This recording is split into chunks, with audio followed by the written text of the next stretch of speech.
आइए हम लोग करेंगे आज प्रश्नावली 3H। ठीक है, मनोहर गणित है, यूपी बोर्ड 10th क्लास की। पहला ये चैप्टर है तीसरा, दो चर वाले रैखिक समीकरण। तो पहला क्वेश्चन कैसे करेंगे, मैंने आपको 3G के दो पार्ट में पूरे क्वेश्चन करा दिए हैं और 3H का पहला क्वेश्चन हम लोग करते हैं। तो पहला क्वेश्चन ये है आपका कि ए और बी, क्वेश्चन आपको दिख रहा होगा, ए और बी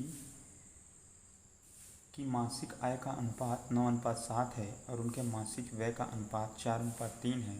यदि उनमें से प्रत्येक ₹200 मासिक बचाता हो तो प्रत्येक की मासिक आय ज्ञात कीजिए। तो देखिए, इस तरीके के क्वेश्चन आप करेंगे कैसे। तरीका, जब भी अनुपात में दिया जाता है तो आप ये याद रखिए, जैसे मैं समझाने के लिए आपको बताता हूँ कि मान लीजिए दो लोग हैं, एक ए व्यक्ति है, एक बी है, और बोला गया उनकी जो उम्र है उसमें अनुपात कितना है, 3:5 है, मान लीजिए ये बोला गया। तो इसका तात्पर्य ये तो नहीं हुआ कि ए की आयु रियल में 3 वर्ष है और बी की 5 वर्ष है। वास्तव में यहाँ कोई ना कोई ऐसी संख्या रही होगी जिससे इनको काट के सिंप्लीफाई किया गया हुआ। रियल एज तो इनकी कुछ मान लीजिए 48 और 60 रही होगी। ठीक है, तो जो है नहीं 80, तो ये रही होगी रियल एज। तो अब इसमें कोई 16 से इसको कट किया जाए तो यही आ जाएगा 16 3 ज़ार। तो इसका मतलब क्या हुआ कि जो ये नंबर जिसे काट दिया गया वो नंबर का अगर वापस मल्टीप्लाई कर दें तो फिर से हमें रियल एजें मिल जाएंगी। तो अब जैसे इस क्वेश्चन में क्या है, आपसे जब मासिक आय का अनुपात क्या दिया है 9:7, तो इसके अगर गुणे में जब एक संख्या होगी तब उसका गुणा करने पे ही ये वास्तविक अलग अलग हम कर पाएंगे। तो उसको कहते हैं अनुपातिक गुणांक। माना आय का अनुपातिक गुणांक, आय का अनुपातिक गुणांक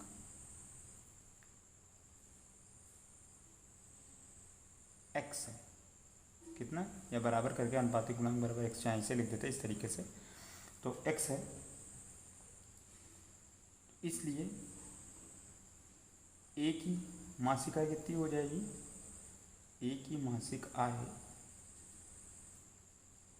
9x और बी की 7x। ठीक है, इसी प्रकार जो है हम लोग व्यय का अनुपात मान लेंगे। ठीक है, व्यय का अनुपातिक गुणांक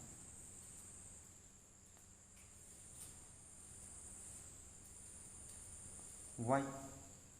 तो ए का मासिक व्यय कितना हो जाएगा,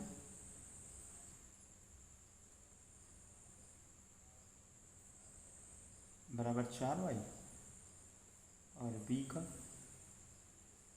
3y। ठीक है, अब कुल बचत कितनी बोली है, दोनों की कुल बचत है, कुल दोनों की कुल नहीं, दोनों की अलग अलग है, दोनों की बचत। ठीक है, 200 रुपये। तो अब बताइए बचत निकलेगी कैसे। आमदनी में व्यय को हटा दिया जाए तो बचत निकल आएगी कि नहीं। तो प्रश्नानुसार क्या बन जाएगा, प्रश्नानुसार कि ये जो बचत है तो किसके बराबर हो जाएगी, आपका बन जाएगा तुरंत 9x। ए की बचत लेंगे तो ए का व्यय लेंगे, तो इन दोनों का सब्ट्रैक्शन बन जाएगा 200। इसी तरीके से 7x - 3y, 7x - 3y बराबर कितना, 200। ठीक, तो ये कितना हो जाएगा। अब इनको एलिमिनेट करने के लिए कोएफिशिएंट बराबर करने पड़ेंगे। तो समीकरण, इसको 1 डाल दिया, इसको 2 डाल दिया, समीकरण 1 व 2 में क्रमशः 3 व 4 का गुणाकर घटाने पर। ठीक है, तो जब 4 का मल्टीप्लाई करेंगे तो कितना हो जाएगा, ये बन जाएगा 36, नहीं ऊपर 3 का होगा 27 माइनस का 12y और 600, और नीचे हो जाएगा 4 का तो 28x माइनस 12y और 800। माइनस करेंगे तो ये माइनस का x आ जाएगा, ये कैंसिल आउट हो जाएगा, और ये माइनस का 200, तो x इक्वल टू क्या आ गया 200, माइनस माइनस कैंसिल हो जाएगा। x का मान कुछ गलत कर दिया क्या? नहीं, ठीक है। x का मान समीकरण 1 में रखने पर, समीकरण 1 में रखने पर क्या हो जाएगा 9 इंटू 200 माइनस का 4y इक्वल टू 200, तो 9 दूनी 1800 माइनस का 4y इक्वल 200, तो माइनस का 4y इक्वल टू 200 माइनस का 1800, तो ये हो गया आपके पास y इक्वल टू, ये सब्ट्रैक्ट हो जाएंगे। मैंने 4 क्यों नहीं लिखा, क्योंकि मेरे दिमाग में अब चल गया कि इसको डिवाइड में लाना है, तो ये हो गया माइनस का 1600 डिवाइडेड बाई -4, तो ये कैंसिल आउट हो गया, तो कितना बन गया 400। तो इस तरीके से y का भी आंसर आ गया 400। ठीक, तो ये तो आए अनुपातिक गुणांक। अब आपको क्या निकालना है, आमदनी निकालनी है। तो एक ही जो क्वेश्चन में आपसे क्या पूछा गया था, तो उनकी मासिक आय ज्ञात कीजिए। तो अतः एक ही मासिक आय कितनी थी 9x, तो कितनी हो जाएगी 9 इंटू 200, तो 1800। और b की मासिक आय कितनी थी, तो b की मासिक आय जो थी वो थी मासिक आय 7x, तो कितना हो गया 7 इंटू 200, तो 1400, ठीक है रुपीज़। ये आपका फाइनल आंसर हो गया। तो इस तरीके से ये आपका पहला क्वेश्चन कंप्लीट हुआ। फिर देखिए दूसरा क्वेश्चन क्या बोलता है। दूसरे क्वेश्चन को हम लोग कर देते हैं, यहीं पर कर देते हैं क्रम से। तो दूसरे क्वेश्चन में आपसे कहा गया है कि देखिए क्वेश्चन पहले पढ़ लेते हैं हम लोग। 2 अंकों की संख्या के अंकों का योग 9 है। इस संख्या का 9 गुना संख्या के अंकों को पलटने से बनी संख्या का 2 गुना है, वह संख्या ज्ञात कीजिए। तो देखिए भाषा से आप कितने आसानी से बना सकते हैं। तो जब आपको बोल दिया गया कि 2 अंक हैं और उनके अंकों का योग 9 है, तो जाहिर सी बात है आपकी कोई भी संख्या होगी तो 2 अंक होंगे, तो उसमें इकाई का अंक होगा, एक दहाई का अंक होगा। तो माना इकाई का अंक बराबर x और दाही का अंक बराबर y। तो अतः संख्या क्या हो जाएगी, संख्या बराबर 10y प्लस x।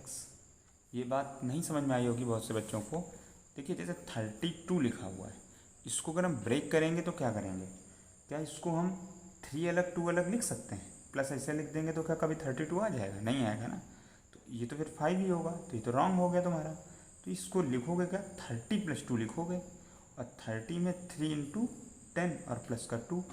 तो इस तरीके से जो यूनिट वाला प्लेस था उसके मल्टीप्लाई में 1, और जो 10 प्लेस पे है उसके मल्टीप्लाई में 10, और फिर ऐड किया जाए तो टोटल यही नंबर बन जाएगा। तो यही पर ट्रिक यहाँ पर की जाती है कि जब x और y 2 अंक हैं एक्स वाई की तरह, अगर इनको चपका के लिख दिया जाए एक्स वाई, आप सोचें कि हम एक्स वाई ऐसे लिख दें तो फिर ये तो मल्टीप्लाई हो जाएगा ना, जैसे 3 इंटू 2 मान लिया जाएगा तो 6 होगा वहाँ। तो इस तरीके से इनको तोड़ के दाही और इकाई के मल्टीप्लाई का नंबर करके ऐड करते हैं। तो अब ये तो बन गई है। फिर प्रथम शर्त क्या कही है उन्होंने, प्रथम शर्तानुसार बोला गया है कि दोनों के अंकों का योग कितना है आपके पास 9 है, तो यानी x प्लस वाई बराबर कितना हो जाएगा 9, ठीक है। उसके बाद फिर दूसरी शर्त, तो ये तो इक्वेशन फर्स्ट हो गई। दूसरी शर्त उन्होंने बोला है कि इस संख्या का 9 गुना, यानी इस संख्या का क्या करना है 9 गुना, ठीक है। द्वितीय शर्तानुसार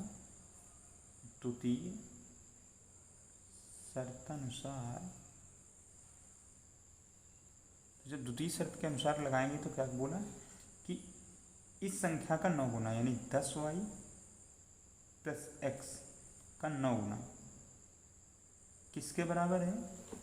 अंकों को पलट देने पर बनी संख्या के 2 गुने के बराबर है। तो इनके अंकों को पलट देने, इकाई को दाही बना दें, दाही को इकाई बना दें, तो ये हो जाएगा 10x प्लस का y, तो इसका कितना 2 गुना। ठीक है, अब जो है जब सॉल्व करेंगे इसको तो क्या बन जाएगा 90y प्लस का 9x 20x प्लस 2y।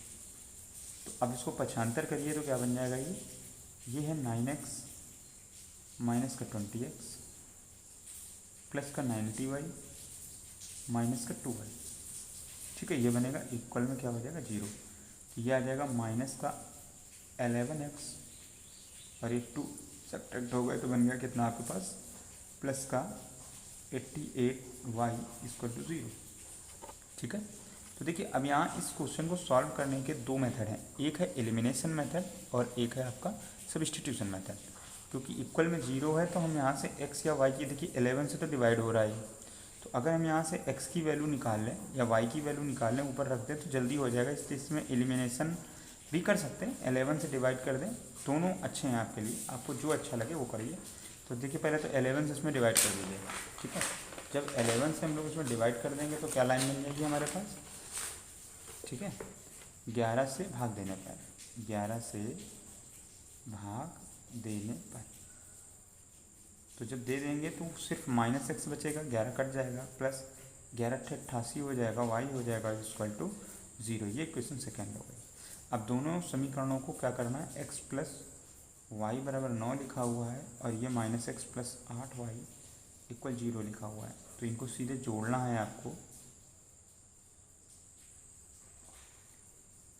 ये कट जाएगा और ये 9y इक्वल 9 हो जाएगा, तो y इक्वल क्या हो जाएगा 9/9 कैंसिल आउट हो गया, तो y इक्वल टू क्या हो गया 1। ठीक है, इस तरीके से ये आपका हो गया। अब y का मान समीकरण 1 में रखने पर ये कितना हो जाएगा x प्लस 1 इक्वल 9, x बराबर 9 माइनस 1, तो x इक्वल 8। ठीक, तो अब अतः संख्या क्या हो जाएगी, अतः संख्या बराबर क्या थी 10x नहीं 10y प्लस x, तो ये क्या बन जाएगा 10 इंटू 1 प्लस 8, तो ये हो गया 10 प्लस 8 यानी कि 18। कितनी आ गई 18 आ गई। ठीक, इस तरीके से ये कंप्लीट हो गया आपका। फिर उसके बाद थर्ड नंबर क्वेश्चन है कि अब विस्तृत में आ जाते हैं, विस्तृत से रिलेटेड है, सब मिलते जुलते ही क्वेश्चन है। तो क्या बोला है कि एक पुस्तक विक्रेता ने अपनी पुस्तक 24 रुपये में बेचकर उतने ही प्रतिशत लाभ उठाया जितने रुपए में उसने पुस्तक को खरीदा था, तो पुस्तक का क्रय मूल्य ज्ञात कीजिए। देखिए इसमें एक ही चीज़ पूछी गई है, तो जो पूछी गई है हम उसी को मान लेते हैं। माना क्रय मूल्य बराबर, ठीक है x रुपये। ठीक है, इसके बाद बिक्री मूल्य कितना है, बिक्री मूल्य 24 रुपये।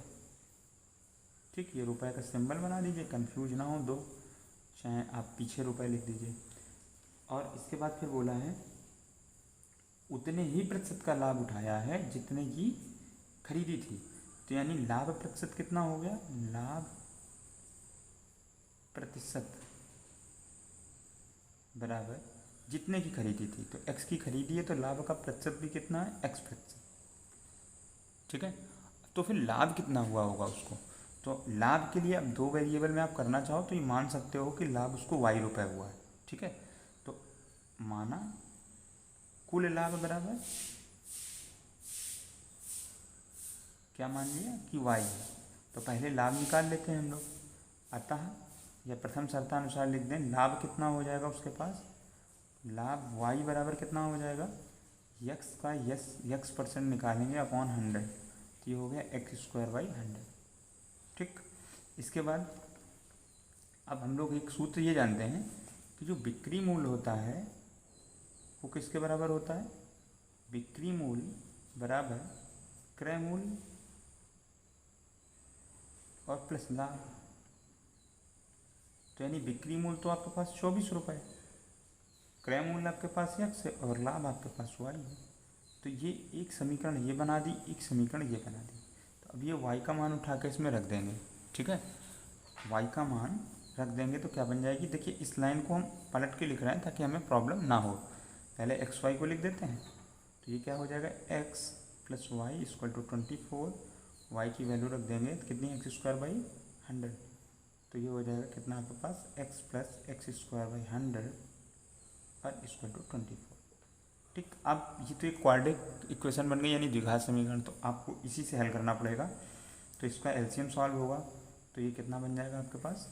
100x plus x square equal to 24 और इसका एलसीएम में पूरा 100 आया होगा, तब ये सॉल्व हुआ है, इसके अपॉन में कुछ नहीं। अब ये क्रॉस मल्टीप्लिकेशन इसका इधर हो जाएगा, 100x plus x square equal 24, जिसके अपॉन में कुछ नहीं, और ये इक्वल का साइन है, अब प्लस नहीं है तो क्रॉस मल्टीप्लिकेशन हुआ इधर। तो सबको क्वाड्रेटिक इक्वेशन के ऑर्डर में सही से लिख लो, x square plus 100x minus 2400 equal 0। अब इसके फैक्टर बनाने हैं कि कितना आ जाए। जो मल्टीप्लिकेशन आएगा वो कितना आएगा? 2400। और देखिए पीछे माइनस लगा है तो इसका मतलब ये सब्ट्रैक्ट होकर ही 100 आएगा। तो देखिए 12 दूनी 24 होता है, यानी कि ये 1200 में 200 हटा दिया जाए तो कितना हो जाएगा? 120 में, सॉरी 120 में अगर हम लोग कितना कर दें? 20, तो कितना बन जाएगा? जो है इतना ही आ जाएगा आपके पास। ये मैंने दिमाग अब प्रैक्टिस से मैंने लगा दिया, नहीं तो आप फैक्टर बनाइए, फैक्टर बना के कीजिए। मैंने कहा 120 और 20 को ऐड अगर करेंगे, मतलब मल्टीप्लाई करेंगे तो 24 हो जाएगा, डबल 0 हो जाएगा। तो ये चीज़ भी आ जाएगी, इनको सब्ट्रैक्ट करेंगे तो 100 भी हो जाएगा। तो एक्स स्क्वायर प्लस का 120x और माइनस का 20x माइनस का 2400 इक्वल टू 0। एक्स प्लस 120 और माइनस का 20 का मान आया, तो एक्स माइनस तो प्लस हो जाएगा 120 इक्वल 0। तो एक्स प्लस 120 और एक्स माइनस 20 इक्वल 0। तो एक्स प्लस 120 इक्वल टू 0 और एक्स माइनस 20 इक्वल टू 0। तो एक्स इक्वल टू क्या आ गया? 20 और एक्स इक्वल टू क्या आ गया? माइनस का 120। तो ये तो एक्सेप्टेबल ही नहीं होगा, अग्राह हो जाएगा, है ना, ग्रहण करने योग्य नहीं है। ये हो सकता है आपका, क्योंकि जो लाभ है बिक्री मूल्य 120 रुपये है तो 24 रुपये की है, तो 120 कहाँ से आ जाएगा उसका अंकित मूल्य? ठीक है, तो फिर घाटे में चली जाएगी। तो x बराबर 20, तो अतः क्रय मूल्य कितना हो गया? यही आपसे पूछा गया था क्वेश्चन में। अतः क्रय मूल्य बराबर 24 रुपये। ठीक, इसके बाद फिर 4 नंबर क्वेश्चन है। अब 4th नंबर क्वेश्चन बिल्कुल पीछे पैटर्न की तरह है, जैसे हम लोग पीछे लगा चुके हैं। चलिए इसको करते हैं हम लोग। कैसे करेंगे? 4 नंबर क्वेश्चन है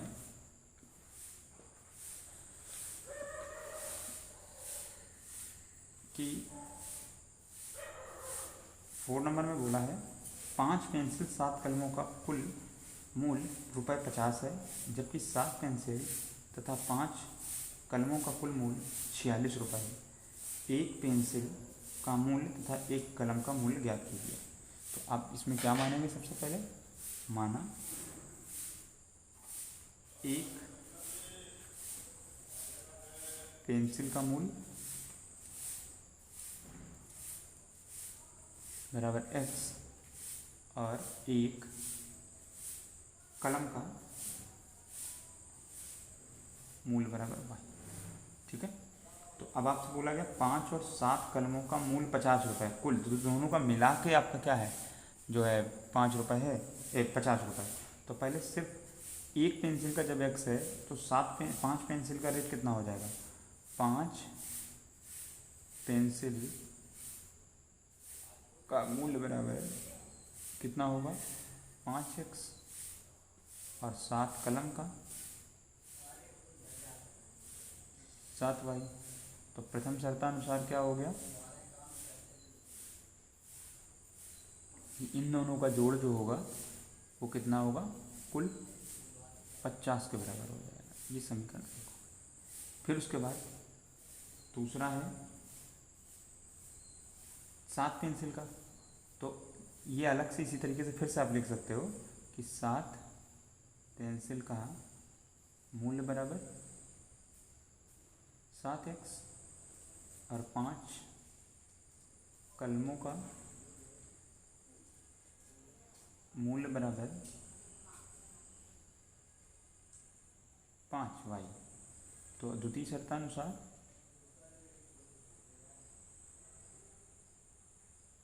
46, कितना है दोनों का जोड़, 7x + 5y बराबर 46। अब ये समीकरण 2 हो गया। तो अब देखिए, या तो एलिमिनेट करने के लिए आपको एक को तो इक्वल बनाना ही पड़ेगा, या तो x को या y को, और किसी एक इक्वेशन में मल्टीप्लाई से काम चलेगा नहीं। तो फिर क्या करें, समीकरण 1 व 2 में क्रमशः हम लोग y को गायब करेंगे, क्रमशः 5 और 7 का गुणा करने पर, 5 और 7 का गुणा करने पर तो कितना बन जाएगा, ये ऊपर 5 का करेंगे तो 25x प्लस का 35y बराबर 250, और 7 का गुणा करेंगे तो कितना हो जाएगा नीचे वाली में, तो 49x प्लस का 35y, और ये कितना बन जाएगा 7 छंग 42, ऐसे लगी 4 और 7 चौक 28, 4 32।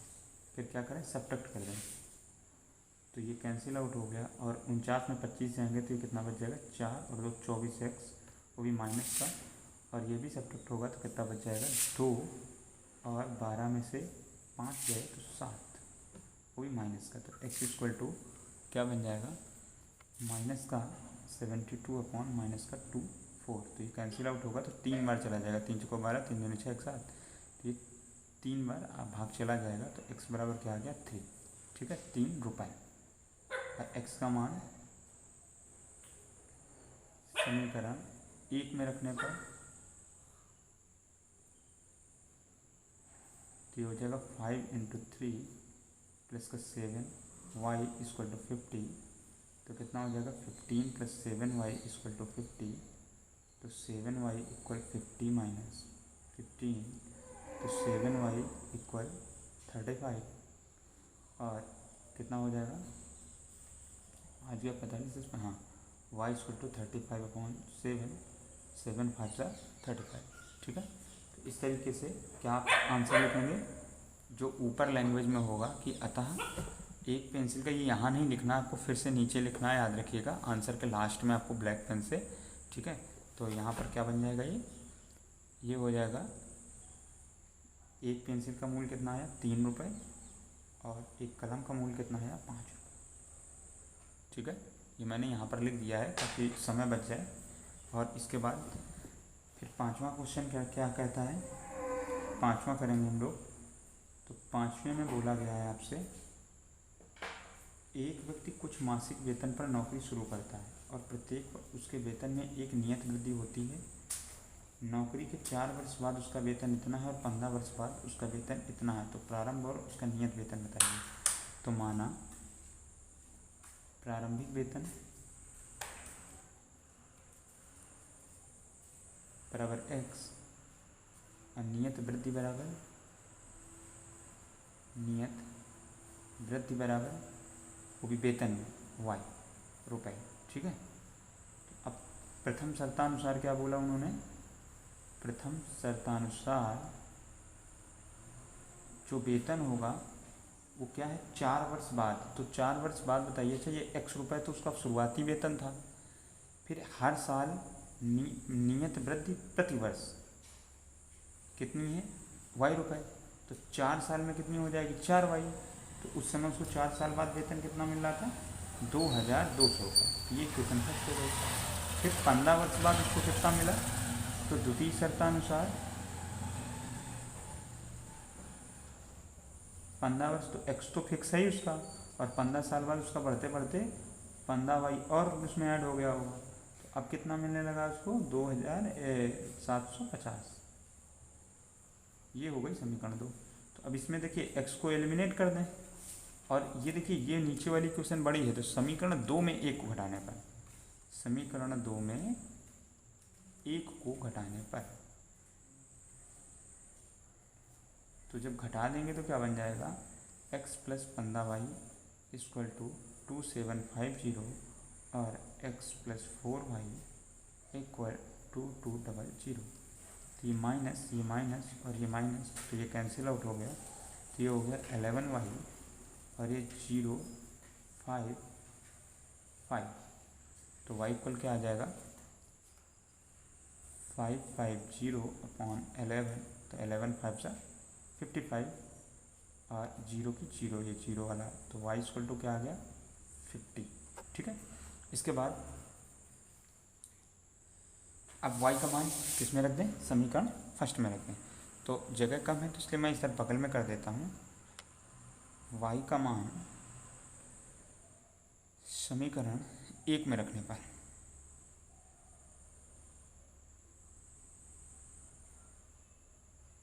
तो ये कितना बन जाएगा, x + 4 × 50 = 2200। तो ये हो गया x + 4 × 5 = 20 यानी 2200। तो x = 2200 माइनस का 200, तो x = कितना आ जाएगा 2000। ठीक, ये इस तरीके से आपका बन गया। ठीक है। अब ये आपका कंप्लीट हो गया x का मान और y का मान। तो इस तरीके से क्या हो गया, प्रारंभिक वेतन क्या हो गया उसका, अतः प्रारंभिक वेतन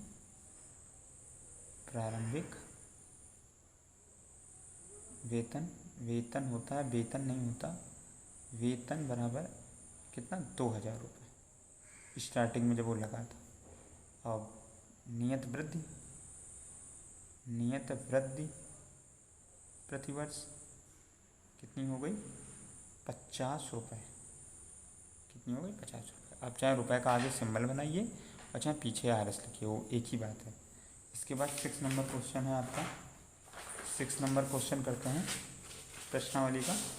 तो 6 नंबर क्वेश्चन कहता है कि 2 मेवे के पैकेट हैं। ठीक है। 6 नंबर क्वेश्चन में मेवे के 700 ग्राम के एक पैकेट की लागत ₹72 है। इसमें कुछ काजू की गिरी और शेष किशमिश है। यदि काजू की गिरी का भाव ₹96 प्रति किलोग्राम हो और किशमिश का भाव ₹112 प्रति किलोग्राम हो, तो ज्ञात कीजिए कि उस पैकेट में दोनों मेवाओं का तौल अलग अलग कितना है। तो अब देखिए इस क्वेश्चन में एक चीज़ ध्यान रखिएगा, तौल पूछ रहे हैं यानी वजन ही मानना, लेकिन ऊपर पैकेट का जो वजन है वो ग्राम में है, नीचे जो रेट है वो किलोग्राम में है। तो इस किलोग्राम को या तो ग्राम में बदल लीजिए, ठीक है, मतलब रेट को, या तो इस ग्राम को केजी कन्वर्ट कर लीजिए, तो आपका क्वेश्चन गलत नहीं होगा। ठीक है। तो इस जो ग्राम है मैं इसको किलोग्राम में ही कन्वर्ट कर दूंगा तो ज़्यादा अच्छा रहेगा। ठीक है। या अगर रेट को भी आप करना चाहो तो रेट को भी कर सकते हो। ठीक है। तो रेट में ज़्यादा कन्फ्यूजन हो जाएगी, इसलिए मैं इसी को कर दूंगा। अब देखिए मान लिया, क्या माना, कौन कौन सा, काजू की गिरी और किशमिश। तो काजू का द्रव्यमान बराबर या वजन या तौल बराबर कितनी हमने मान ली, x किलोग्राम मान ली। ठीक, तो दशमलव में आंसर आ जाएगा, नहीं तो ग्राम में मानते। और किशमिश की क्या आ जाएगी, किशमिश की मान ली y kg। ठीक है। अब मेवे के 700 ग्राम के एक पैकेट की लागत ₹72 है। कितनी है, 700 ग्राम पैकेट की, यानी अब इन दोनों का वजन कुल कितना होगा, 700 ग्राम। यही तो बोला इन लोगों ने। तो अब देखिए ये कन्फ्यूजन हो गई। अब ग्राम में ही अगर इक्वेशन बनाएंगे तो फिर यहाँ केजी ना मानिए आप लोग, ग्राम में मानिए, नहीं तो फिर आपके लिए और टफ हो जाएगा क्वेश्चन। तो यहाँ पे हम लोग क्या कर देंगे, प्रथम शर्तानुसार प्रथम शर्तानुसार, तो यही बात हो गई कि ये जो दोनों का सम है वो कितना होगा, 700 ग्राम ही होगा। तो ये क्वेश्चन फर्स्ट हो गई। इसके बाद क्योंकि दोनों को मिक्स करके पैकेट में भरा जा रहा है ना, अब कह रहे हैं कि दोनों को जो रेट है, काजू का रेट है 96, ठीक है, प्रति किलोग्राम। तो आप खुद सोचिए, अगर 96 रुपये का 1 किलो है तो 1 ग्राम कितने का होगा, क्योंकि अब हमारे पास ये ग्राम है तो ग्राम के ही रेट का मल्टीप्लाई करना होगा।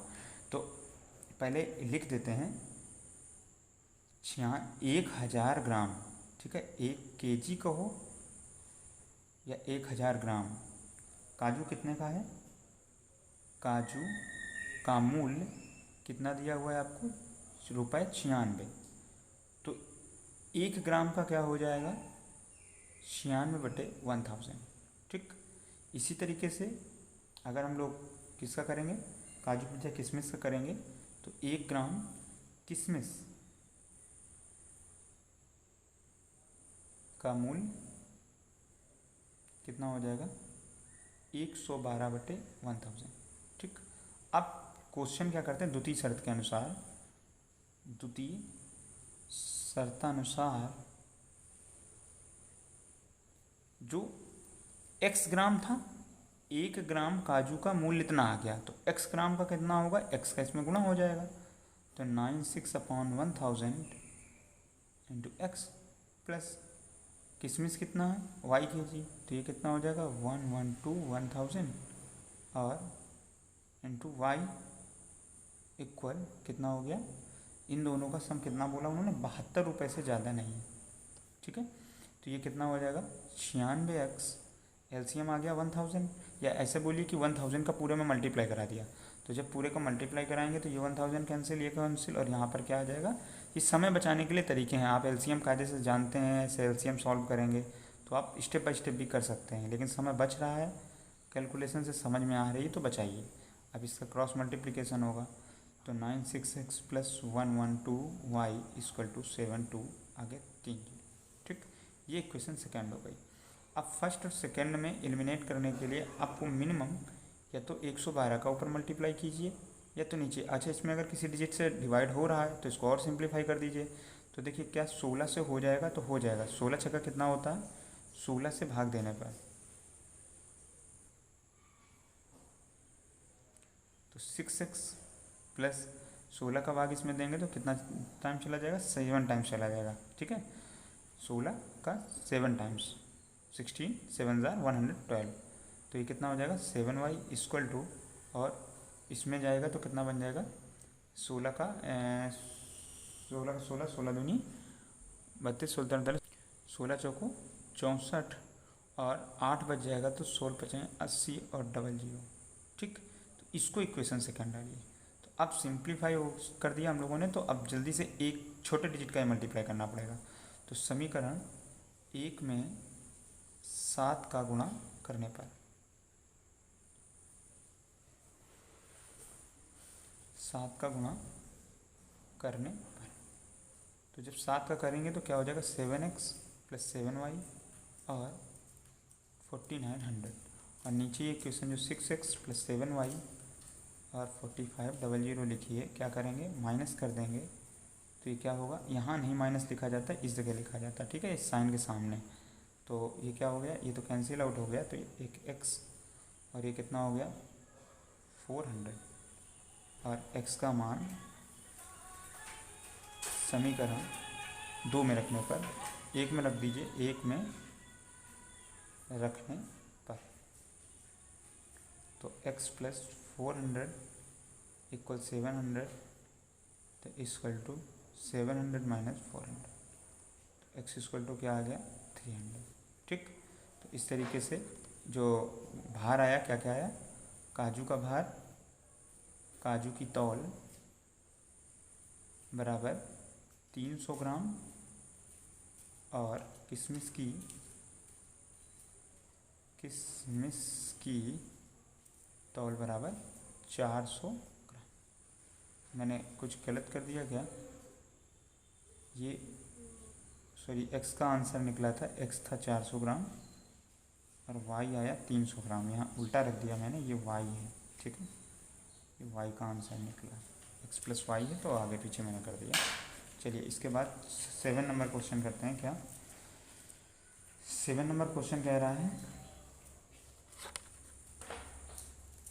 अब 7वां नंबर क्वेश्चन भी उसी तर्ज पे ही है बिल्कुल। क्या बोला है कि किराए पर पुस्तक देने वाले किसी पुस्तकालय का प्रथम 3 दिनों का एक नियत किराया है तथा उसके बाद प्रत्येक अतिरिक्त दिन का अलग किराया है। तो इन दोनों को ही मानना पड़ेगा आपको। तो माना 3 दिन का नियत किराया, 3 दिन का नियत किराया कितना हो जाएगा, नियत किराया x रुपये, और प्रत्येक अतिरिक्त दिन का किराया, ठीक है ना, प्रत्येक अतिरिक्त दिन का किराया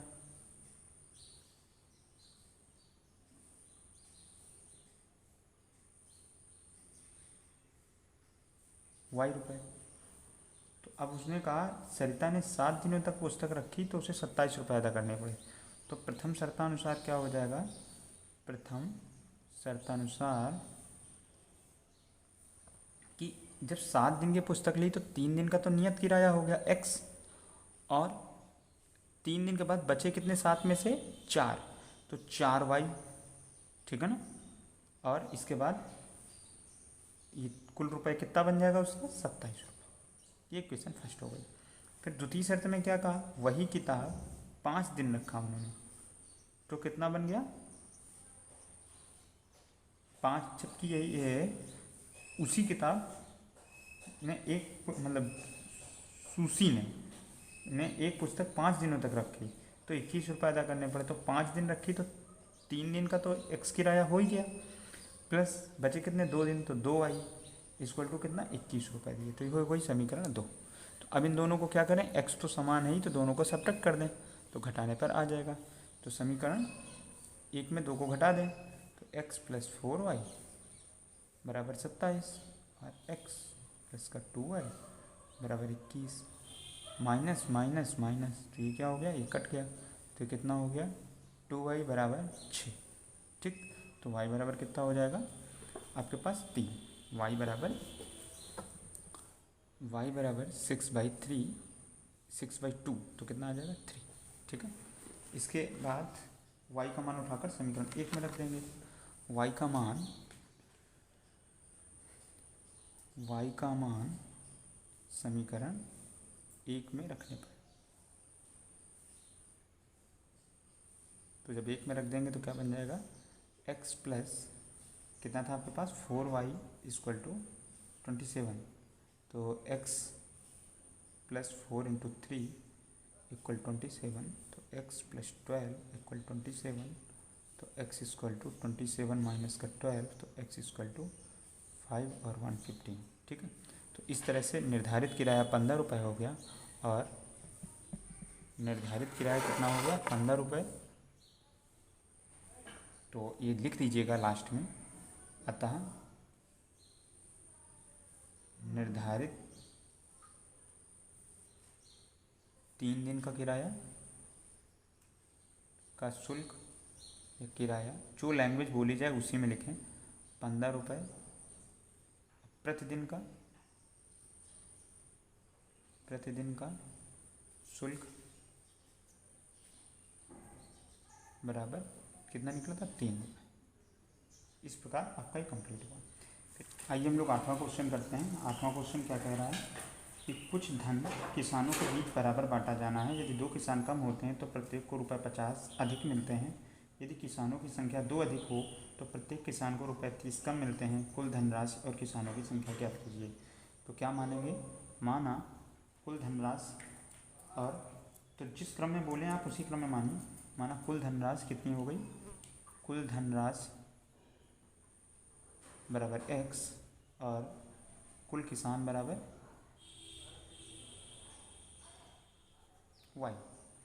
तो प्रत्येक को प्राप्त राशि बराबर प्रत्येक को प्राप्त धन बराबर x/y, यही तो होगा। y का भाग देंगे तभी तो एक वाई, जैसे 10 लोगों में 50 चीज़ें हैं, एक व्यक्ति में कितनी है तो 10 का भाग दे देंगे, 50 में तो आ जाएगा। तो इस तरीके से आया। अब प्रथम शर्त में क्या कह रहे हैं, प्रथम शर्तानुसार,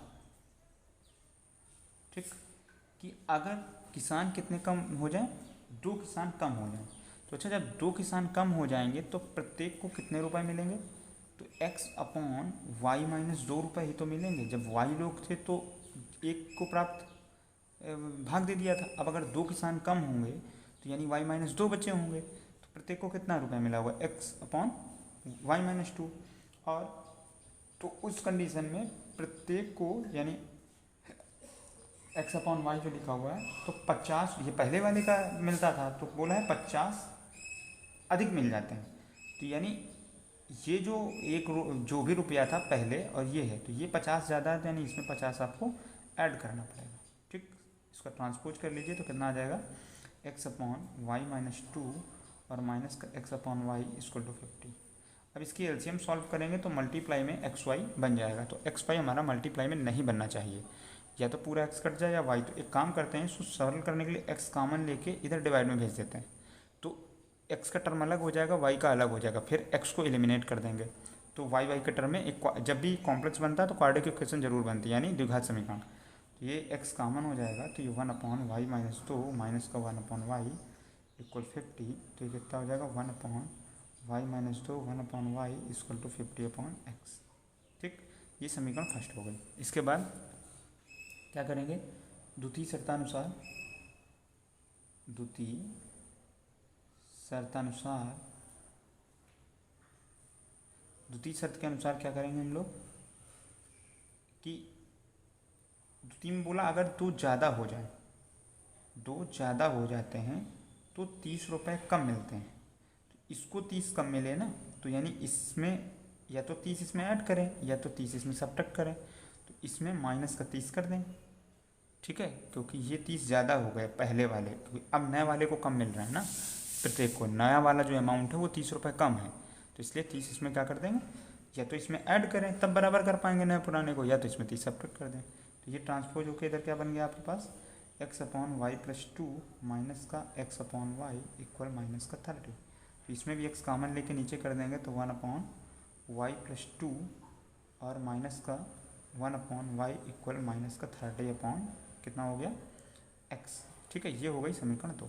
तो अब ध्यान से देखिए, हमें यही, ये तो ठीक है, अगर हम y काट भी देते हैं तो x और y के टर्म में तो बना ही रहेगा, तो इस x को ही पहले काटें। तो ऊपर 30 का गुणा करना पड़ेगा, नीचे 50 का गुणा करना पड़ेगा। और एलसीएम हम इसको बना नहीं सकते, लेट हम कर नहीं सकते, क्योंकि देखिए y माइनस 2 कुछ अलग अमाउंट लिखा हुआ है, x अलग लिखा है, दोनों में एक जैसी चीज़ नहीं है जो पीछे हम लोग कर लेते थे। तो क्या करेंगे, समीकरण 1 व 2 में क्रमशः 30 और 50 का गुणा करने पर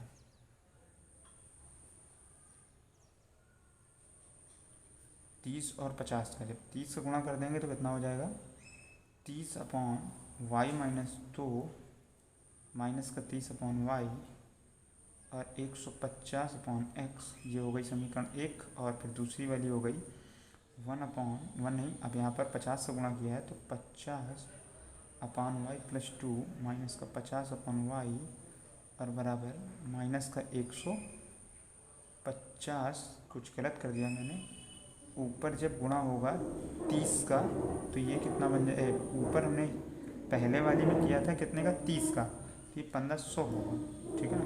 तो अब इसको क्या करना है, हमें ऐड कर देना है, और अपॉन कितना x, तो ये आपका कट जाएगा, 1 प्लस 1 माइनस।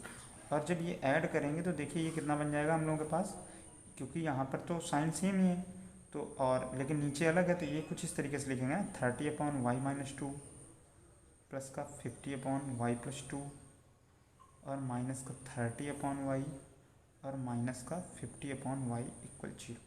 ठीक है, तो अब देखिए कुछ सॉल्व करने का तरीका कि इनकी एलसीएम अलग कर लीजिए, ये दोनों माइनस के हैं तो ट्रांसपोज कर दीजिए, तो थोड़ा आपके पास वो बच जाएगा, कैलकुलेशन थोड़ी सी बच जाएगी। तो इसकी तो एलसीएम वाई माइनस 2 और y प्लस 2 ही होगी, और वो दोनों उधर ट्रांसपोज हो जाएंगे तो 30 अपॉन y और प्लस का 50/y हो जाएगा।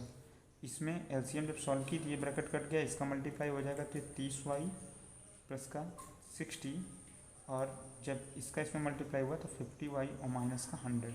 ठीक, और अब इसका मल्टीप्लाई तो करना ही पड़ेगा, तो ये कितना हो जाएगा, ये हो जाएगा 80y और ये हो जाएगा माइनस का 40, और नीचे क्या हो जाएगा, एक ब्रैकेट प्लस एक माइनस, तो वाई स्क्वायर माइनस 4 ए स्क्वायर माइनस बी स्क्वायर का हमने आइडेंटिटी लगा दी, सूत्र लगा दिया। और यहाँ एलसीएम सॉल्व होगा, कितना हो जाएगा, ये 30 + 50/y। ठीक है, तो क्या इससे 40 कॉमन मिल रहा है, ले लेते हैं हम लोग, तो कितना हो जाएगा 2y माइनस का 1 और अपॉन वाई स्क्वायर माइनस का 4। यहाँ पे क्या हो जाएगा 80/y। तो ये देखिए ये 40 से कट जाएगा इधर जब डिवाइड में आएगा, तो 40 2 ना 80, तो आपके पास लाइन बन गई 2y minus upon y square minus 4 equal 2/y। Cross multiplication कर दें तो कितना बन जाएगा 2y स्क्वायर माइनस का y और 2y स्क्वायर माइनस का 8।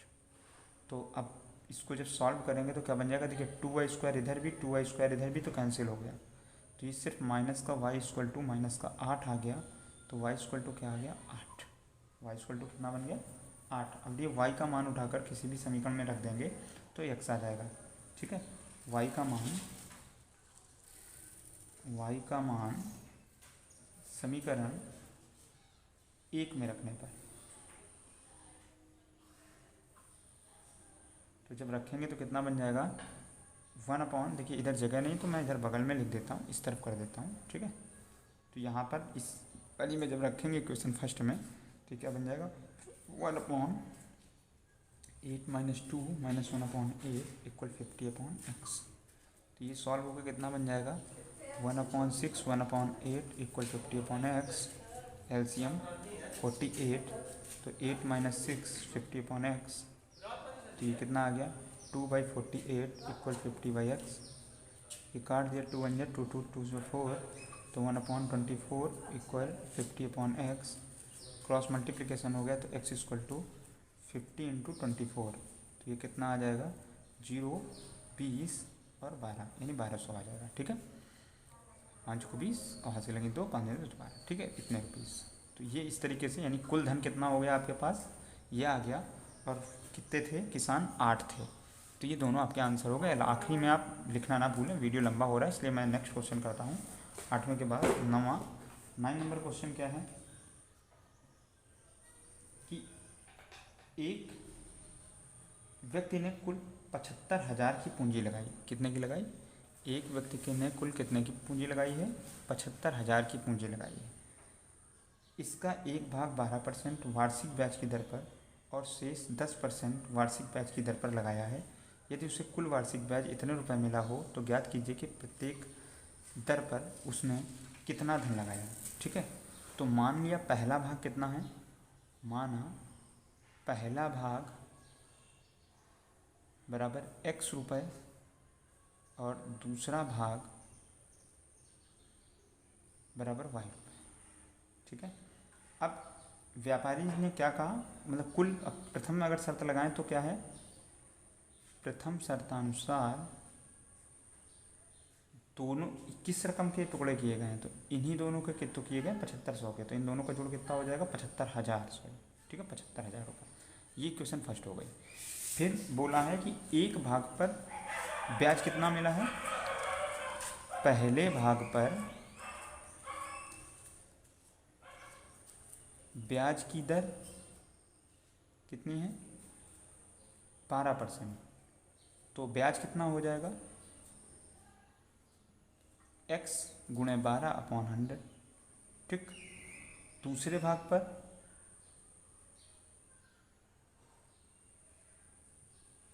प्राप्त ब्याज की दर 10%, तो और ब्याज कितना हो जाएगा फिर y × 10/100। ठीक है, तो इस तरीके से ये आपका कंप्लीट हुआ। अब प्रश्न द्वितीय शर्त क्या कह रहे हैं, द्वितीय शर्तानुसार कि ये जो कुल ब्याज है तो उसको आखिरी में कितना मिला है, तो कुल ब्याज जो उसको आखिरी में मिला है वो दोनों का जोड़ कितना है 12x upon 100 plus 10y upon 100, ये इसको सॉल्व कर देंगे तो 10y अपॉन 100 हो जाएगा और ये 12x अपॉन 100। इसको इसलिए नहीं काटा क्योंकि 100 हम लोग को एलसीएम लेने में आराम रहेगी। ये कितना बोला उन्होंने 8300। तो 100 एलसीएम लेके क्रॉस मल्टीप्लिकेशन हो जाएगा। ये कहिए कि 100 का मल्टीप्लाई करा दिया पूरे में, तो 12x प्लस 10y इक्वल 83 के आगे 40। ठीक है, ये इक्वेशन क्या होगा, सेकंड होगा। अब फर्स्ट और सेकंड को एलिमिनेट करने के लिए इक्वेशन फर्स्ट में 10 का मल्टीप्लाई करना पड़ेगा। ठीक है, या 12 का कर दीजिए अगर x को एलिमिनेट करना चाहते हैं, तो जिसमें भी आपको अच्छा लगे। तो देखिए अगर हम इसमें 10 का करते हैं तो y 10 जो होगा वो छोटा होगा, नहीं 10 तो इक्वल हो जाएंगे, लेकिन यहाँ x जो होगा वो ऊपर छोटा होगा, तो अगर सब्ट्रैक्ट करेंगे तो माइनस का आएगा। तो इससे बचने के लिए 2 में 1 को घटाएंगे। समीकरण 1 में 10 का गुणा कर समीकरण 2 से घटाने पर, तो जब समीकरण 2 पहले लिखेंगे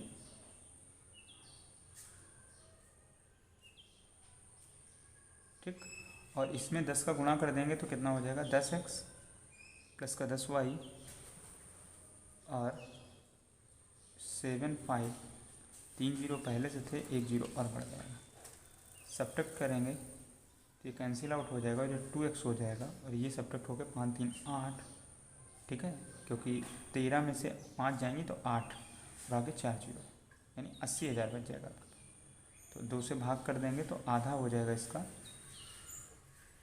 तो कितना आ जाएगा 40,000। ठीक है, तो इस तरीके से x बराबर कितना आ गया 40,000 और y कितना हो जाएगा, x का मान समीकरण 1 में रखने पर, तो जब 1 में रख देंगे तो कितना हो जाएगा 40,000 प्लस वाई इक्वल ये, तो y इक्वल तो ये सब्ट्रैक्ट हो जाएगा तो कितना आ जाएगा 75,000 में अगर 40 हटा देंगे तो 35,000, कितना बन जाएगा 35,000। तो इस तरीके से आपके दोनों बॉन्ड आ गए, कितने कितने आ गए, एक आपका आ गया पहला जो x था वो आया 40,000 रुपीज़ और दूसरा क्या आया 35,000। लैंग्वेज लिखना ना भूलें, आगे पूरा वही जो आपने ऊपर लेट किया है। इसके बाद अगला क्वेश्चन है 9 के बाद 10 नंबर।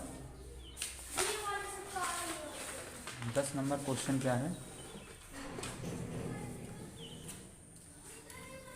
10 नंबर क्वेश्चन कहता है कि एक व्यापारी ने बैंक से रुपये 5,000 को कुछ रुपए 12% की ब्याज की दर से और शेष 15% वार्षिक ब्याज की दर से साधारण ब्याज पर उधार लिए हैं। 2 वर्ष के पश्चात उसे कुल रुपए इतने बैंक को देने पड़े। तो ज्ञात कीजिए व्यापारी ने प्रत्येक दर पर कितना रुपया लिया। तो इसमें भी मान लिया, ठीक है, इतने रुपए मतलब व्यापारी ने 5,000 रुपये लिए। अब एक पे 12% और दूसरे पे जो है कुछ रुपए पे, तो मान लिया, माना पहला भाग बराबर x और दूसरा y। ठीक है, तो पहली शर्त क्या हो जाएगी, प्रथम शर्त कि दोनों का जोड़ जो है कितना है 5,000, x प्लस वाई बराबर 5,000। ये समीकरण 1 हो गई। फिर एक भाग पर, पहले भाग पर साधारण ब्याज की दर, ब्याज की दर है कितनी 12%, तो साधारण ब्याज कितना हो जाएगा, तो हम लोग फार्मूला जानते हैं साधारण ब्याज निकालने का, मूलधन गुणे दर गुणे समय। तो मूलधन गुणे दर गुणे समय कितने वर्ष के लिए बोला गया है, 2 वर्ष के बाद, तो 2 और अपॉन क्या हो जाएगा 100। याद रखिए ब्याज का सूत्र क्या होता है, हम लोगों ने कौन सा सूत्र लगाया है यहाँ पर सूत्र लगा है ब्याज बराबर मूलधन गुणे दर गुणे समय और अपॉन 100। ठीक है, ये लगाएं। इसके बाद ये हो गया आपका साधारण ब्याज। तो ये सॉल्व कर दें तो कितना आ जाएगा, काटिए मत क्योंकि बाद में एलसीएम लेने में आपको फ़ायदा मिलेगा। तो 24x/100 और फिर दूसरे भाग के लिए दूसरे भाग का साधारण ब्याज की दर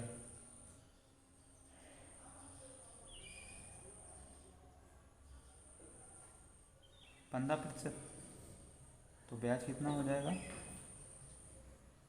y गुणे 15 गुणे 2/100, ठीक कितना हो जाएगा 30y/100। ठीक, तो अब द्वितीय शर्त में क्या बोला, इन दोनों को अगर जोड़ दिया जाता है तो कुल कितना रुपए देता है। देखो द्वितीय शर्तानुसार, अब यहाँ पर थोड़ा कंफ्यूज मत होइएगा, 24x/100 ये था ब्याज, 30y/100 ये भी था ब्याज, इक्वल आपको जो 6300 क्वेश्चन में दिया गया है आप वो नहीं करेंगे। क्यों, क्योंकि ये तो कुल रकम है ना, इसमें ब्याज के साथ अब ब्याज हमें निकालना है। तो रकम कितनी थी 5000, उसने दिया कितना 320 और उसमें 5000 सब्ट्रैक्ट कर दें तब तो ब्याज निकलेगा। ये चीज़ ही तो लिखेंगे। या तो हम पहले ऊपर ये लाइन में लिख लेते कि ब्याज 2 वर्ष का कुल ब्याज, तो ऊपर या तो हम पहले सॉल्व करके एक बात घटा के दिखा देते, नहीं लिखा तो अब हम लोगों ने लिख दिया। आप लोग दोबारा करें तो उसको लिखते हैं वहाँ पर। तो इसकी एलसीएम सॉल्व करेंगे तो कितना हो जाएगा 24x + 30y/100 और ये सब्ट्रैक्ट होगा तो कितना बन जाएगा 1320 इधर हो जाएगा। तो 20x 24x 30y और इक्वल 13 2 0 2। ठीक, तो अब ये इक्वेशन कौन सी हो गई, सेकेंड। तो फर्स्ट में कितने का मल्टीप्लाई करना पड़ेगा, अगर 30 का ही तो कम से कम तो करना ही पड़ेगा। तो समीकरण 1 में कितने का 30 का गुणा करना पड़ेगा।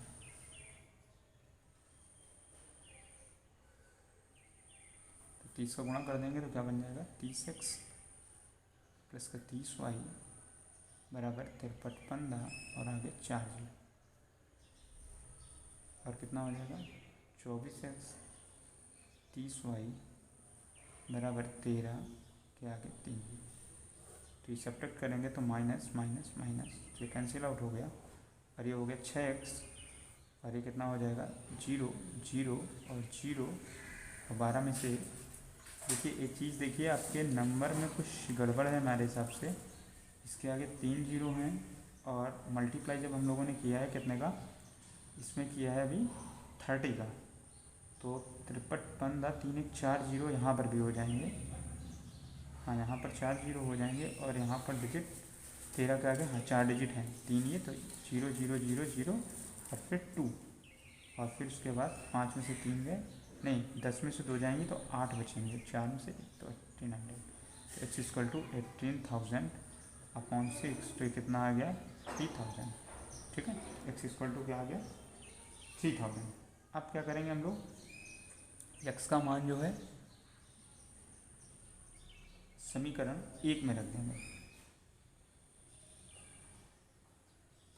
तो कितना हो जाएगा, x की जगह 3000 प्लस का y बराबर 5000, y इक्वल टू 5000 माइनस का 3000। ठीक है, तो इस तरीके से आपको दोनों ये आंसर होगा। ठीक, तो यानी क्या हो गया, पहला भाग 3000 और दूसरा भाग 2000, ये नीचे लिख दीजिएगा, उसके बाद ही आगे काम करिए। फिर नेक्स्ट अब हम लोग करते हैं कौन सा नंबर, 10 नंबर। तो 10 नंबर क्वेश्चन 10 तो कर लिया, अब हम लोग करते हैं 11 नंबर क्वेश्चन। तो 11 नंबर क्वेश्चन क्या है,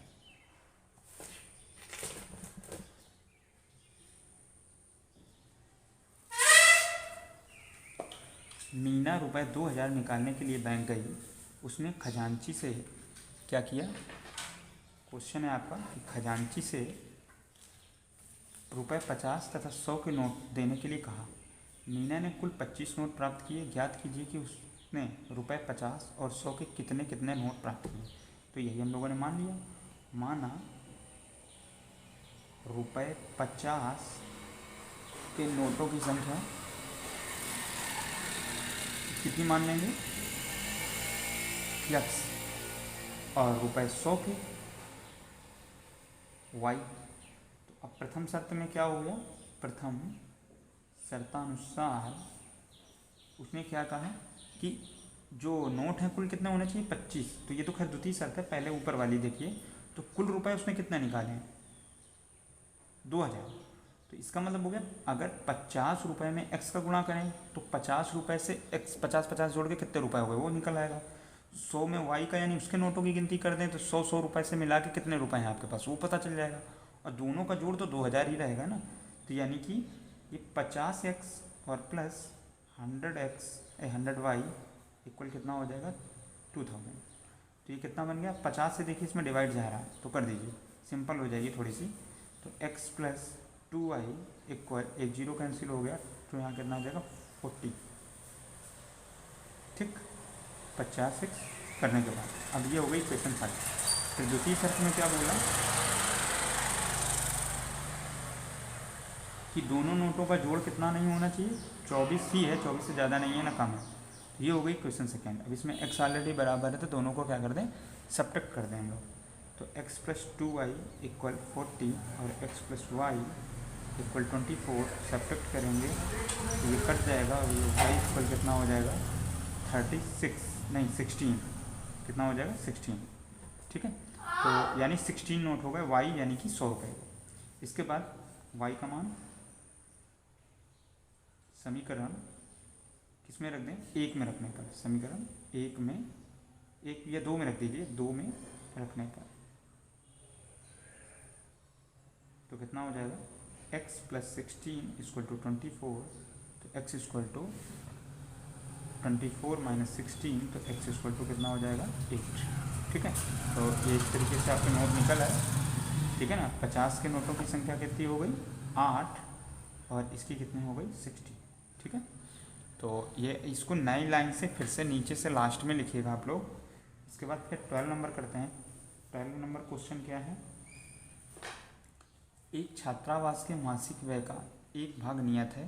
ये देखिए उसी किराए वाले के तरीके या आगे वाले क्वेश्चन जो थे उसी तरीके है, तथा शेष इस बात पर निर्भर करता है कि छात्र ने कितने दिन भोजन लिया।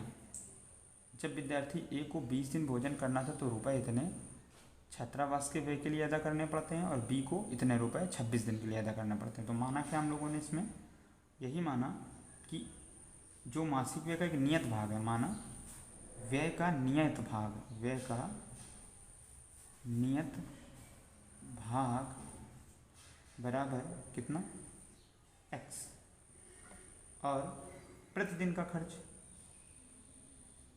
प्रतिदिन का खर्च बराबर y। ठीक है, तो इस तरीके से अब प्रथम शर्त में आ जाएं। प्रथम शर्तानुसार,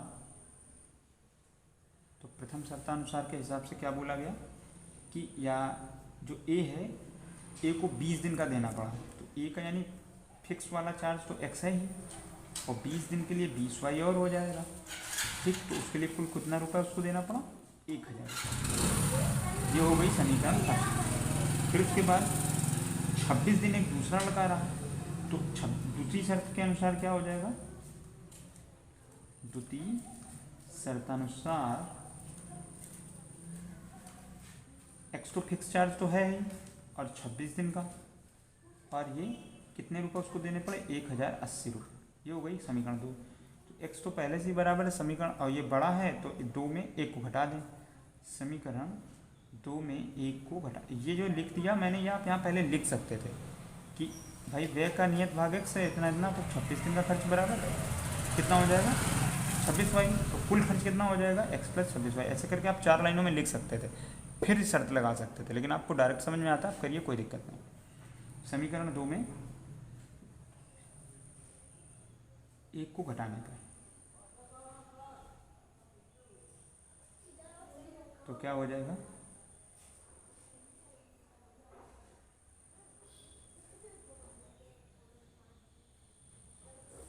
माइनस माइनस माइनस, तो ये आ गया 6y, ये तो कैंसिल हो गया, और ये हो गया कितना, ये आपके पास हो जाएगा 180। तो y इक्वल टू कितना आ जाएगा 180/6 कट जाएगा 3 और 0 तो कितना हो जाएगा 30, ठीक है, 30 रुपीज़। अब y का मान समीकरण 2 में रख देते हैं, y का मान समीकरण 1 में रख देते हैं, तो कितना बन जाएगा x प्लस 20 गुणे 30 बराबर 1000, तो x प्लस 600 बराबर 1000, तो x बराबर 1000 माइनस का 600, तो ये कितना आ गया 6000 लिख दिया मैंने, तो ये कितना हो गया 400, ठीक है। तो अब नीचे आप लाइन अच्छे से लिख दीजिएगा कि एक खर्च मतलब नियत खर्च बराबर 400 रुपये और प्रतिदिन का खर्च बराबर 30 रुपये, ठीक है। ये जो माने थे हम लोगों ने, नियत खर्च कितना है 400 रुपये है और ये 30 रुपये है प्रतिदिन का, ठीक है। इस प्रकार ये आपका कंप्लीट हुआ। फिर इसके बाद 12 नंबर हो गया, 12 के बाद 13 नंबर हम लोग कर लेते हैं। 13 नंबर क्वेश्चन जो है 4 क्वेश्चन है, 16 क्वेश्चन थे टोटल। तो 13 नंबर क्वेश्चन क्या है आपका,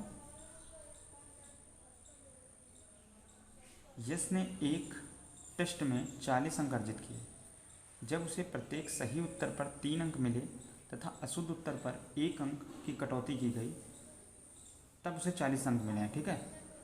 और यदि उसे सही उत्तर पर 4 अंक मिलते तथा अशुद्ध उत्तर पर 2 अंक काटते तो यश 50 अंक अर्जित करता। तो टेस्ट में कितने प्रश्न थे, ठीक है। अब देखिए टेस्ट में कितने थे, तो अब इस क्वेश्चन को करने के लिए आपको थोड़ा सा इसमें मानने में, अगर आप नहीं मानेंगे तो कॉम्प्लिकेटेड बना लेंगे। तो जैसे यश ने एक टेस्ट में 40 अंक, अब उसने सही क्वेश्चन कितने किए, गलत कितने किए, तो उसमें से भी एक लेटर लेना पड़ेगा। और एक तो कुल प्रश्न मैंने मान लिया कि x है, ठीक है। तो उसी के टर्म में आपकी इक्वेशनें बनेंगी। इसमें यदि आप लोग सही और गलत को लेट कर लें तो भाई कुल तो दोनों जितने प्रश्न से सही किए होंगे जितने गलत किए होंगे उनको जोड़ दिया जाए तो कुल प्रश्न हो गए होंगे। तो आपको इक्वेशन बनाने में बहुत आसानी रहेगी। तो हम क्या मान लेते हैं, माना सही प्रश्नों की संख्या बराबर कितनी है x और गलत की बराबर y, ठीक। तो कुल प्रश्न कितने हो गए, कुल ये कितना है आपका, ये मैंने क्या माना इसमें x और गलत को y, तो कुल प्रश्न कितने हो गए x प्लस y। प्रथम शर्त में कहा 3 गलत, मतलब एक सही प्रश्न होने पर 3 अंक मिलेंगे। तो x सही किए हैं तो 3x मिल गए, एक गलत होने पर 1 नंबर कट जाएगा, तो y गलत किए हैं तो y नंबर कटेंगे। तो फाइनल उसका आंसर कितना आया है, बोले उसको नंबर मिले 40। फिर द्वितीय शर्त में बोला कि अगर 4 नंबर सही का दिया जाता और गलत के 2 नंबर काट लिए जाते तो सही टोटल नंबर के उसके प्रश्न कितने आते हैं 4x और गलत के कितने आते हैं 2y। तो इस तरीके से दोनों को सब्ट्रैक्ट करते हैं तो कितना हो जाता 50, ठीक है। अब उसके बाद इन दोनों को इसको डिवाइड कर दीजिए, 2 से डिवाइड हो रहा है तो सिंप्लीफाई भी हो जाएगा, y हम लोगों का कोफिशिएंट इक्वल भी हो जाएगा। तो फिर उसके बाद क्या किया, सब्ट्रैक्ट कर दिया, तो ये x इक्वल टू कितना आ गया 15 आ गया, 50 सॉरी है। अब x का मान समीकरण 1 में रखने पर, 1 में रख दीजिए, 2 में रख दीजिए, 1 में रखने पर, तो जब रख देंगे तो क्या बन जाएगा 3 इंटू 15 माइनस वाई इक्वल 40, तो माइनस का y इक्वल टू 40 और माइनस का 45, तो माइनस का y इक्वल टू माइनस का 5, तो y इक्वल टू कितना आ गया 5। तो अतः कुल प्रश्न कितने हो जाएंगे आपके पास, अतः कुल प्रश्न कितने हो गए x प्लस वाई, यानी x की वैल्यू निकाली हम लोगों ने कितनी 15 और y यानी गलत की निकाली 5। तो उसने टोटल कितने किए हैं 20 क्वेश्चन किए हैं, कितने किए हैं 20 क्वेश्चन किए हैं, ठीक है।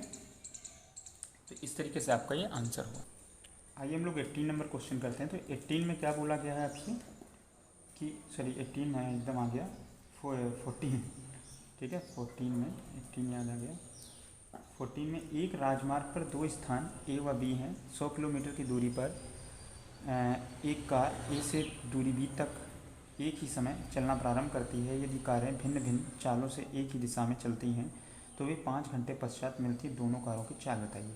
तो आपको क्या मानना है, यही आपको सबसे पहले मान लेना है। क्या मानना है कि कार ए की चाल बराबर कितनी, x किलोमीटर प्रति घंटा। कितनी मान ली हम लोगों ने, x किलोमीटर प्रति घंटा। और b की कितनी मान ली, y किलोमीटर प्रति घंटा। ठीक है। अब जो है जाहिर सी बात है कि 5 घंटे में ए कितनी देर चल लेगा, 5 घंटे में दोनों विपरीत दिशा में चल रहे हैं, तो 5 घंटे में ए द्वारा चली गई दूरी कितनी होगी, ए द्वारा चली दूरी, क्योंकि दूरी बराबर क्या होता है, चाल गुणे समय, तो यानी कितना हो जाएगा आपके पास, x गुणे 5 यानी कि 5x। और इसी प्रकार जब y के लिए निकालेंगे यानी b के लिए निकालेंगे तो क्या हो जाएगा, ये आपका जो b की द्वारा चली गई दूरी हो जाएगी वो कितनी हो जाएगी, y गुणे 5, तो ये आ जाएगा 5y। तो अब खुद सोचिए आप कि जैसे ये मान लीजिए एक बिंदु A है, ये B है, तो बिंदु A और B से अगर कोई कार चल रही है, मान लीजिए ये वाली गई यहाँ पर और फिर B से यहाँ तक, तो ये 5 घंटे में दोनों मिल गई। तो 5 घंटे में इनकी जो चली गई अंतर होगा दूरी का, वो इन दोनों के बीच की दूरी के ही तो बराबर अंतर के बराबर होगा। ठीक है ना। तो इस तरीके से जो है हम लोग क्या करेंगे कि अब शर्त अपनी लगाएंगे, तो शर्त के अनुसार क्या हो जाएगा, तो प्रथम शर्त के अनुसार हो गया, प्रथम शर्तानुसार कि जो 5x है और जो 5y है इनका डिफरेंस कितना होगा, 100। ये इक्वेशन अभी फर्स्ट नहीं, 5 से डिवाइड कर दो तो x minus y equal to 20, ये इक्वेशन फर्स्ट हो गई आपकी। ठीक है। अब हम अपने हिसाब से यूज कर लेंगे ऊपर या नीचे वाली। उसके बाद फिर सेकंड शर्त क्या दी गई है कि उन्होंने कहा जब कारें विपरीत दिशा में चलेंगी तो 1 घंटे पश्चात मिल जाती हैं। ठीक है ना, विपरीत दिशा में चलने पर 1 घंटे मिल जाती हैं।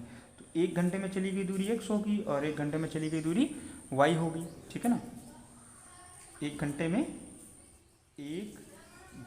में a द्वारा चली दूरी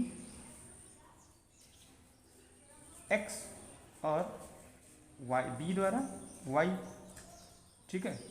तो अब जब दोनों आमने सामने आएंगी, अभी एक ही दिशा में बोली गई थी दोनों कार, और जब विपरीत दिशा में दोनों आएंगी तो ये बीच में कहीं मिल जाएंगी, तो दोनों का जो सम होगा वो इस बीच की दूरी के बराबर होगा।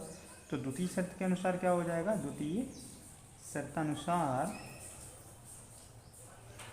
x प्लस वाई बराबर कितना हो जाएगा, बोला है उन्होंने, मतलब दूरी कितनी है 100, तो 100 के बराबर ही होगा। ये हो गई क्वेश्चन सेकंड। तो अब इन दोनों को क्या करेंगे हम लोग, ऐड कर देंगे, बस और कुछ नहीं करना आपको। तो इनको ऐड करेंगे तो कैसे कर देंगे, तो x माइनस वाई और x प्लस वाई इक्वल 20 और इक्वल 100 जोड़ दिया तो ये कट गया, तो ये हो गया 2x और ये हो गया 120। तो x बराबर कितना आ गया 120/2, तो ये कितना हो गया 60।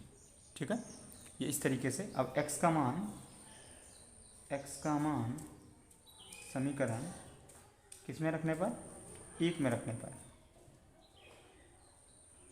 1 में रख दीजिए, 2 में रख दीजिएगा तो ज़्यादा सही रहेगा आपको।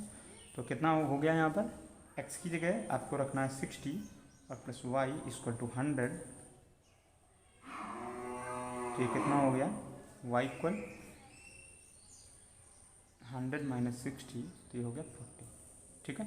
तो इस तरीके से दोनों आपके आंसर हो गए, यानी एक का स्पीड कितनी हो गई, किलोमीटर पर आवर और किलोमीटर पर आवर। इसको साफ सुथरा एक बार आप लिखिएगा ज़रूर।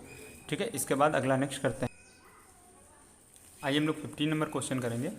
तो देखिए 15 में आपसे बोला गया है 2 महिलाएं और 5 पुरुष एक कसीदे के काम को साथ साथ 4 दिन में पूरा कर सकते हैं, जबकि 3 महिलाएं व 6 पुरुष उसको 3 दिन में पूरा कर सकते हैं। ज्ञात कीजिए इसी कार्य को करने में एक अकेली महिला को कितना समय लगेगा, पुनः इसी कार्य को करने में एक पुरुष कितना समय लगेगा। यानी अकेले मिलकर काम करें, वो अकेले अलग अलग, तो कितने समय आपसे ये पूछा जा रहा है। तो देखिए काम वाले जो भी सवाल होते हैं तो इसमें 1 दिन का काम निकालना पड़ता है, ये ध्यान रखिएगा। लिखने का थोड़ा तरीका आप अच्छे से डिटेल में करने को, तो ये कंपटीशन में आते हैं तो 30 सेकंड में इनका आंसर निकालना होता है, लेकिन यहाँ पर आपको थोड़ा अच्छे से लिखना होता है। तो अब जैसे क्वेश्चन में बोला गया है कि एक दिन का काम निकालना, मतलब उसी काम को कितने दिन में कर लेंगे, तो दिन ही तो हमें मानने हैं कि कितने दिन में काम हुआ। तो क्या मानेंगे हम लोग, एक महिला ने एक कार्य कितने दिनों में किया, करती है बराबर x दिनों में। कितने में? x दिन में। तो और तो एक दिन में महिला कितनी करेगी फिर कार्य? एक दिन में एक महिला कितना कार्य करेगी? महिला का कार्य बराबर कितना हो जाएगा? 1/x। ठीक है। अब इसी प्रकार पुरुष के लिए मान लेते हैं। तो जो है एक पुरुष एक कार्य को करता है बराबर, एक कार्य को करता है बराबर कितने दिनों में? y दिनों में। ठीक है, y दिनों में। तो एक दिन में कितना कार्य कर लेगा वो? एक दिन में किया गया कार्य, एक दिन में एक पुरुष द्वारा किया गया कार्य बराबर 1/y। ठीक। अब आपसे क्वेश्चन में बोला ये गया है कि 2 महिलाएं एवं 5 पुरुष कसीदे का काम करने में 4 दिन में पूरा कर सकते हैं। ठीक है। तो अब देखिए, यहाँ कार्य को एक दिन के कार्य को ही बराबर करना होता है। तो अगर एक पुरुष का काम इतना है एक दिन का, 2 पुरुष का काम इतने, मतलब एक पुरुष का एक महिला का ये काम इतना, तो पहली शर्त के अनुसार क्या जाएगा कि एक दिन में एक महिला का काम है तो 2 महिलाओं का काम एक दिन में कितना हो जाएगा? यानी 2/x। और 5 पुरुषों का तो 5/y। ठीक। इक्वल ये जो दोनों काम हैं तो ये काम कुल कितना काम हो जाएगा? तो कितना बोला? 4 दिन में पूरा कर लेते हैं। तो 4 दिन में अगर पूरा कर लेते हैं तो एक दिन में पूरा काम कितना, मतलब काम का कितना भाग करते होंगे दोनों मिलकर? तो 1/4 होगा कि नहीं होगा? यहाँ पर दिन ना निकाल के काम निकाला जाता है, ये याद रखिए। ये हो गई समीकरण 5 सेकेंड। और दूसरी शर्तानुसार जब दूसरी शर्तानुसार काम करेंगे तो कितना हो जाएगा आपके पास? तो तब कितने हैं? 3 महिलाएं हैं और 6 पुरुष हैं।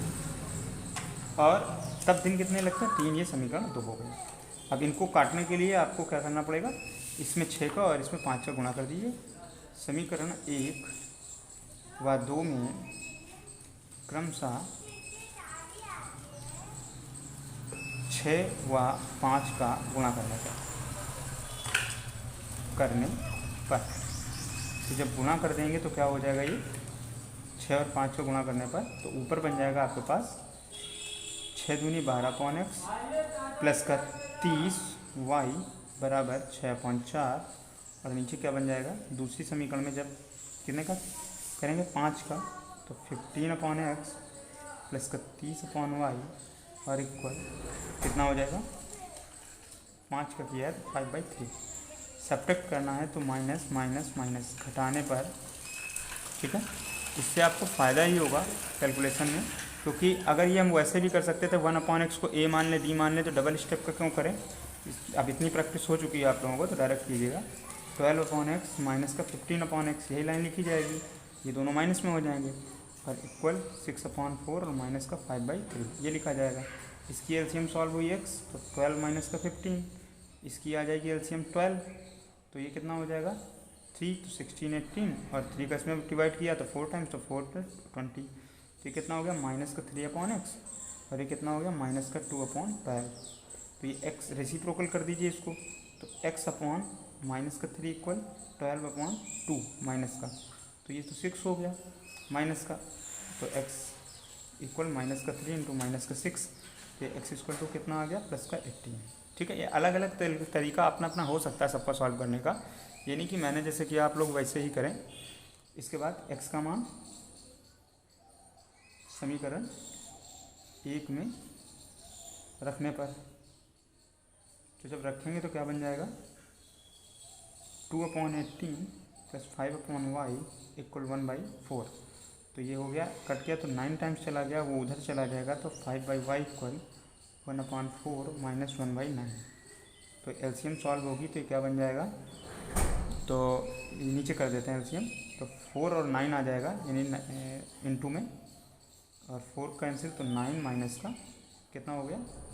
4, ये आया 5/y इक्वल, तो ये कितना हो जाएगा? 5/36 उल्टा कर देंगे तो कितना हो जाएगा, y/5 इक्वल 36/5। ये क्रॉस मल्टीप्लाई होगा तो ये कट जाएगा, तो कितना बन जाएगा, y इक्वल 36/5 इंटू 5 से कैंसिल हो गया, तो y इक्वल कितना आ गया, 36। ठीक है, ये क्या थी, दिनों की संख्या थी, तो दिन निकल के आ गए कि अगर केवल पुरुष करेगा, नीचे नई लाइन में आपको अच्छे से लिख देना है कि अतः एक महिला द्वारा एक कार्य को यानी करने में कितने दिन लगेंगे, तो कितने आए थे आपके 18 दिन, और पुरुष को 36 दिन लगेंगे। ठीक है, इस प्रकार आपका एक का आंसर फाइनल होता है। फिर उसके बाद ये नंबर कौन सा हम लोगों ने क्वेश्चन किया है, ये हम लोगों ने क्वेश्चन नंबर किया था 15। अब हम लोग करेंगे कौन सा, 16 नंबर। अब लास्ट हम लोग 16 नंबर क्वेश्चन करते हैं। क्या है कि रूही 300 किलोमीटर दूरी पर स्थित अपने घर जाने के लिए कुछ दूरी तय करती है, और घर जाने के लिए कुछ दूरी रेलगाड़ी द्वारा तथा कुछ दूरी बस द्वारा तय करती है। यदि वह 60 किलोमीटर रेलगाड़ी द्वारा तथा शेष बस द्वारा यात्रा करती है तो उसे 4 घंटे लगते हैं। कितने घंटे लगते हैं, 4 घंटे। यदि वह 100 किलोमीटर रेलगाड़ी से तथा शेष बस से यात्रा करे तो उसे 10 मिनट अधिक लगते हैं। रेलगाड़ी एवं बस की क्रमशः चाल ज्ञात कीजिए। तो हम लोग क्या मान लेंगे, माना रेलगाड़ी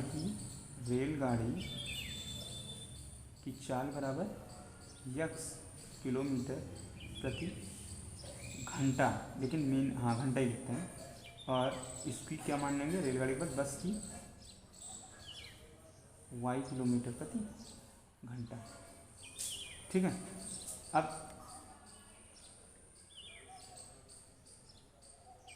जो कुल शर्त दी जा रही है, कुल दूरी कितनी है आपके पास, कुल दूरी है 300 किलोमीटर। अब रिलेशन जो दिया है वो समय में दिया है कि समय कम लगता है ज़्यादा लगता है। तो अब देखो रेलगाड़ी से जाने में समय कितना लगेगा, रेलगाड़ी द्वारा लिया गया समय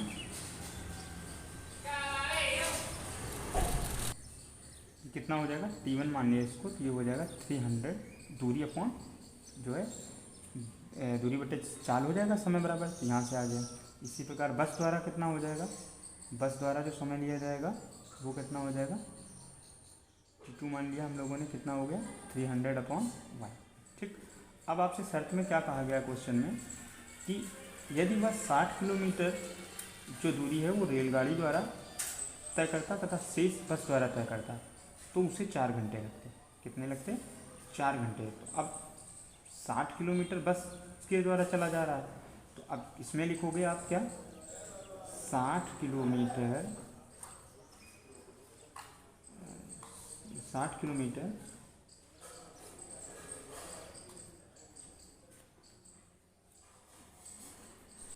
अब 60 किलोमीटर रेलगाड़ी द्वारा चलने में लगा समय। देखिए इनकी ज़रूरत थी नहीं, में लगा समय, क्योंकि वो रिलेशन अलग अलग दिया है, बस का उसका टाइम अलग अलग दिया है। लगा समय कितना हो जाएगा, तो 60 अपॉन आपके पास जो इसकी अपनी चाल मानी, ठीक है, घंटे।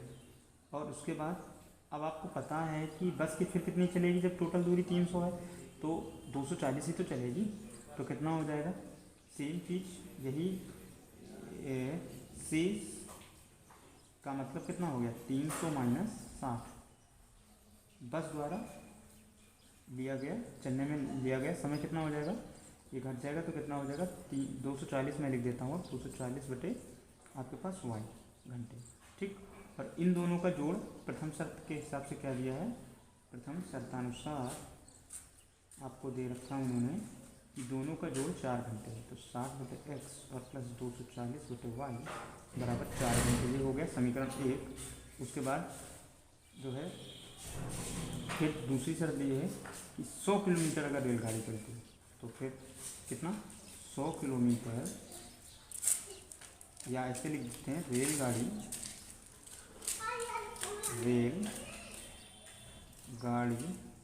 द्वारा 100 किलोमीटर चलने में लगा समय कितना है, 100 अपॉन एक्स। और सिमिलरली इसी तरीके से बस के लिए क्या हो जाएगा, बस द्वारा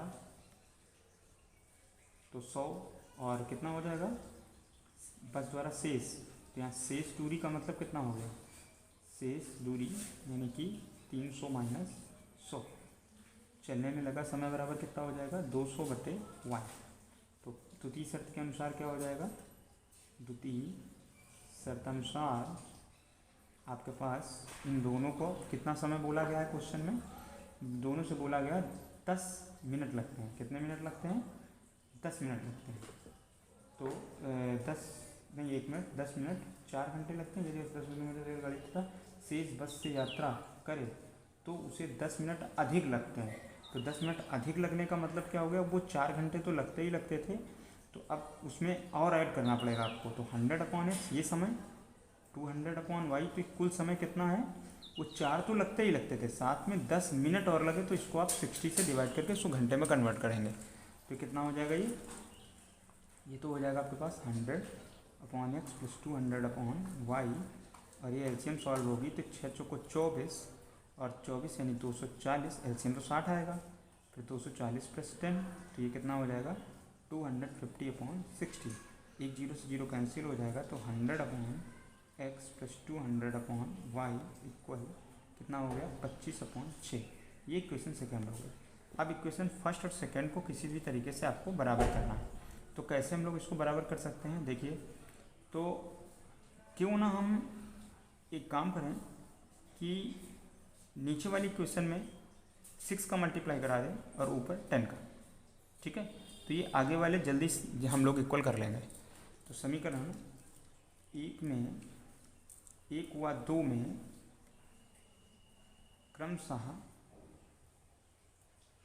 क्या कर दें, 1 और 2 में क्रमशः ऊपर वाले में 10 का 10 व 6 का गुणा करने पर,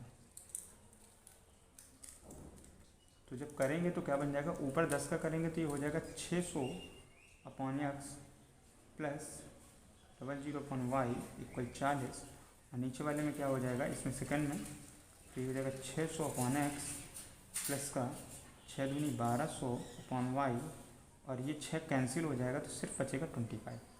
सब्ट्रैक्ट करेंगे तो माइनस माइनस और माइनस ये कैंसिल हो जाएंगे, और इसमें किस तरीके से लिखेंगे आप 24/y और माइनस का 1200/y इक्वल 40 माइनस का 25। तो इस तरीके से क्या हो जाएगा y, तो ये 1200 ही मतलब एक बार लिख देते हैं, माइनस का 1200 इक्वल कितना 15 बच जाएगा आपके पास। तो ये हो जाएगा 1200/y इक्वल 15, तो y इक्वल कितना हो जाएगा, ये उधर चला जाएगा 15 डिवाइड में आ जाएगा, तो कितना हो जाएगा 1200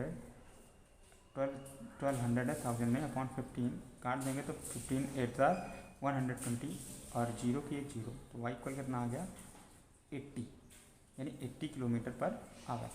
फिर उसके बाद y का मान उठाकर किस में रख देंगे, समीकरण 1 में y का मान समीकरण 1 में रखने पर आप नए पेज से कीजिएगा, मैं यहाँ पर दिखती रहे सारी चीज़ें आपको, इसलिए मैं कर देता हूँ।